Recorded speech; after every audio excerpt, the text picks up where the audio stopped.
What are we doing? Quarantine station first? Quarantine station. All right. Australia. All right. Sweet. La la la la la la la la la. All right. Ready? And 3 and 2 and. Thanks for joining us for another episode of Fuzzy Memories from the Road. And today we travel down under to the wonderful land of Australia, where we have Vegemite and good times. Ladies and gentlemen, I give you Miss Brandy Green. Hey, everyone. Yeah, and we also have lots of kangaroo. Yeah, lots of kangaroo. Yeah. Just the only way to have it. Right. They're basically like Australia's version of our deer. Like, you see deer, you see kangaroos everywhere. And they're sadly often dead on the roadside. It's true. Yeah. Though I will say something that was interesting and it really amused me was, you know, here we have like deer crossing. Yeah. Down south, they might have like turtle crossing, right? There they have Tasmanian devil crossing, kangaroo crossing, wombat crossing. Right. It's a wonderful place. And it's interesting too because you think about the size of the animal. Like here, you might see a deer once in a while. Usually they're picked up pretty quickly. But there, it's like the size of a refrigerator kangaroo just laying there. And everyone's like, what the heck is going on? Do you remember at McDonald's they had kangaroo burgers? Yeah, I don't know about that. No, I think I remember, of course, I think it was Nancy Kwan, because remember, she would eat the weird things all the time. Somebody had to. Nancy Kwan, her sound person, I remember her saying that it tasted like really super gamey and chewy, like chicken beef. Oh, no thanks. That sounds all shades of horrible. Just put a lot of Big Mac sauce on it. Yeah, it'll be fine. Special sauce. Special sauce. That's why they have that pouch for dipping. Oh my God. Let's just move along. Where are we going? So the first stop down under is the quarantine station in Sydney. That's right. That's right. So when they bring people in, back in the day, there's concerns about whatever foreign viruses and things they would bring in. Some things never change. And so they would put them down and lock them down in here for whatever that incubation period was. I remember, I think a lot of us spent time actually in one of the rooms in like a little isolation, one-on-one investigation mode too at that place, if I remember correctly. Yeah, I think there were a few rooms that could happen. I think there was like a morgue area. Yes, because there was a slab, like a table, but it was stone, I think. I don't know. Cavemen, maybe. Something like that. Yeah, so this place, I think it was built in the late 1700s, early 1800s, because Australia didn't really become a colony until like the turn of that century, like into the 1800s. It was a brand new colony. And so the quarantine station, it's at right on the harbor. So the ships that were, you know, you think of our immigrants back in the day coming through like Ellis Island. This was sort of the same type of thing, like in terms of the first stop, the first port that you would enter through. But before they let these, you know, immigrants into the new colony, they were terrified that they were going to start spreading diseases. And we're looking at, I think it was smallpox, Spanish influenza, TB, like the plague, I think I remember. So, you know, these people, a lot of them were really sick. And I just remember that they would divide like the children up from the adults. Then the people that weren't showing signs of sickness, they would be further separated into like classes based off of their boat ticket. Some of the gruesome things that I remember, like the showers. Yeah. They would be showered with like a mix of like these like really bleach. terrible things that would actually make their skin peel off. So if you weren't sick to begin with, now you were. Yeah, sick and in pain. Yeah. And so a lot of people died there. They did. If it wasn't just because of the voyage, it was because of just the conditions. I also remember that this place, one of the buildings, it was built directly on the indigenous burial grounds. Mm-hmm. So I think I remember there was kind of like a beat in there where, is some of this paranormal activity related to the indigenous culture, and, we've stirred up and, caused unrest in their ancestry or what have you. Yeah.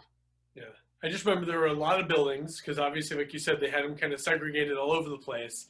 So it was quite an expanse to cover in terms of investigating just on its own. And I remember doing a lot of stuff with just the mini DV cameras just because it was impossible to wire the place because of the logistics of it all were so difficult. Right. Yeah. Right. And I remember investigating with Ashley, and there was, I think it was like the dining hall, because I think there was like the kitchen that was downstairs or something. Mm-hmm. And I just remember investigating the dining hall, and there was supposed to be an apparition of like a little boy or something, and we were getting like sounds of disembodied footsteps. And I don't know if we ever actually were able to capture what we were hearing on our audio. But I remember at a point, the footsteps led us down the stairs into the kitchen, and that was where they had that dumbwaiter that the girl was supposed to like stand and like grab you down into the dumbwaiter. Yeah. What a great story. I know. Pulls you down the dumbwaiter. Right. And we did have like weird cold spots that we couldn't really explain. But I remember we were hearing movement, of course, in the dumbwaiter. Yeah. And Ashley was like, oh my God, And I remember having her put the handy cam on the tripod that I had been using for the full spectrum camera. Mm-hmm. And I had her lower it down into the dumbwaiter just to see what was down there. And I think it was like an opossum or something, Right. They get everywhere. Yeah. Dang things. I remember investigating the grounds. I remember investigating the morgue. I think on the grounds is where I want to say Barry had captured a full spectrum photo of what looked like a young boy behind like a chain link fence. Yep. Looked like he was in like a little dress shirt. Yeah, so that was always interesting to me. I always loved the full spectrum pictures because to me they were the ones that meant the most and like right, you were clearest. I feel like what oftentimes got lost in translation when they edited down the episode is you have to realize when these photos are being taken, whether it was Barry or myself or whoever was running the camera at the time, we always shot in succession, without moving the camera. Right, it's on a tripod using a clicker. Right, and so a lot of times they never showed the before and after photos, the precursors to the images that we would push forward, right. To kind of show people, look, this isn't just a trick of light. Like there was no stimuli in that area that would cause this, no differential weather pattern, nothing. Like it was a series of photos. This is the only one that showed something odd. Right, and they were always done in rapid succession too. Like you would just hold the remote trigger and it would just fire off like 30, 40 shots at a time. Right. So it wasn't like we took one picture, waited 5 minutes, took another one. Like you could go right through and see the progression of time with them. So. Right. Yeah. So I think I'm just trying to remember if there was anything else that I remember investigating that shower area where they would bring people in and their skin would peel off. And I remember that they had peepholes in the showers to like make sure that people were actually washing. Yeah. Right. And there was like this weird peeping Tom guardsman ghost or something that was in there. I don't know. Get these stories. Oh, that's right. Wikipedia. Yes. I remember. Well, it was funny because it was me, I think it was me, Joe, and Ashley. Right. And so Joe goes, "Hey, I brought some ladies for you." Of course he did. Why wouldn't Joe do that? Dear God, Joe Kim. But that was at the very end, the tail end of the investigation. So it was like 3 or 4 in the morning. And by that time, we were like wrapping up. We just wanted that last like few EVP sessions of the night, Yeah. right? And by that time, outside of that shower house, I just remember our crew that had like wrapped everything up that they had been doing, and like some of the staff from the quarantine station had already like gathered right outside the doors, and they were laughing and talking, and I got pissed. I did. I got so Yeah. mad because I'm like, you want us to do an investigation. Right. This Right. isn't your first day on the job. You know what I mean? Like, just shut the hell up for the next 20 minutes and we can just all go. I was so mad. Ladies and gentlemen, you haven't seen the angry Brandy Green, but let me tell you, she's petite, she's lightweight, but she's very scary when she's angry. I always just wanted to go home. Like at the end of the night, like when you're waiting for that last team to finish the investigation, like just sit out there, sit in the truck, sit somewhere, just be quiet. But it would be like production smoke break, people are laughing, people are like super loud because everyone's kind of like over it. But at that point, it's like we need like 10 more minutes of quiet. Like just please. Absolutely. And it's like the quicker you can shut up, the quicker I can get this done, and the quicker we can all go back to the hotel. Yep. Like, It's just like my day job. The goal is just to go home. We just need to finish this. Can everyone just please not fight for like 5 minutes? I think I remember in the actual in the actual episode at the tail end of this, when we're in there and I tell Ashley and John like, okay, let's wrap it up. Like I kind of say it like with a bit of an attitude, Right. and so if you listen to what we're saying now and then you go back and watch that clip, I think it will make sense as to why I'm like, okay, we're done. Yeah, that's it. And scene. We're out of here. It does though. It gets tiring, especially when you're really trying to be focused into the investigation. And it's one thing, especially like when staff are on site. It's like, you know, they don't know any better. But like when your own team or your own crew or whatever is out there, it's just like, okay, come on, Yeah. kid. For sure, Yeah. for sure. So, I mean, with all of that said, though, I really did enjoy the quarantine station. I think that we did deem it haunted. Barry Yeah. had the picture. We had a lot of personal experiences. I think we had like a number of EVPs, things like that. Yeah, I think we got something in the. I remember the photo for sure.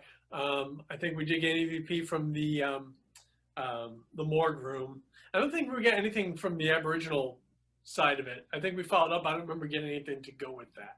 Right, and I think that's why it sticks out in my mind, because you almost kind of expect getting something odd, even if it's just Right. like strange lights outside in the area, Yeah. or, you know, something. But I just remember kind of going, huh, Yeah. Huh. you know.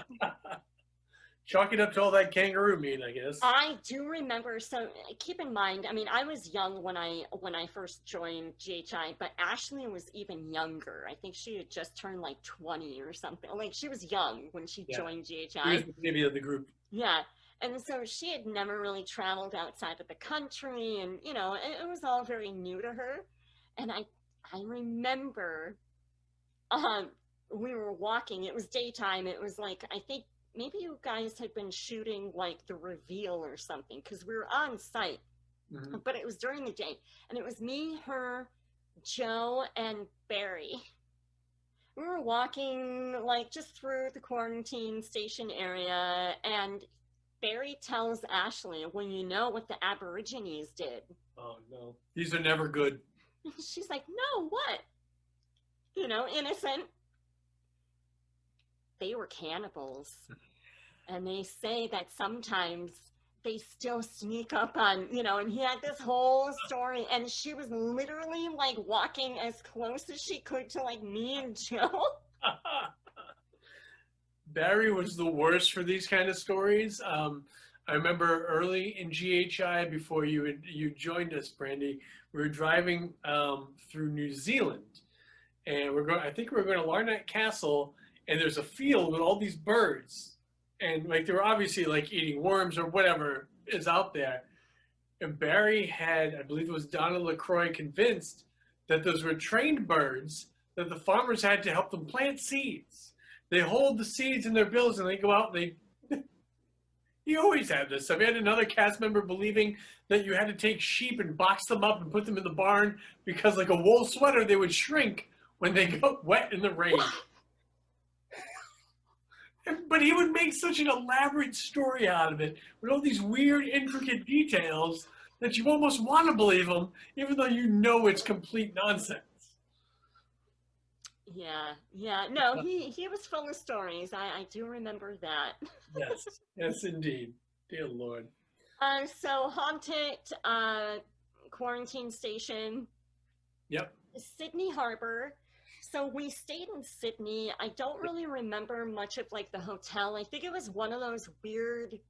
I think it was like how normally like motels they have like their doors on the outside of the hotel. I feel like this was like an inverted motel where they had like railings, but they had the doors like on the inside, if that makes any sense. Yeah. And I just remember we were being interviewed by Sci-Fi Australia. Right. Yep. They came to the motel. Well, it looked like a motel. I think it was technically a hotel. Right. They came there and they interviewed us, but then they also paid for like a day's worth of us going to this golf course in Sydney because they were going to do more like elaborate interviews that I don't even think ever came about. Like I don't know what happened to those.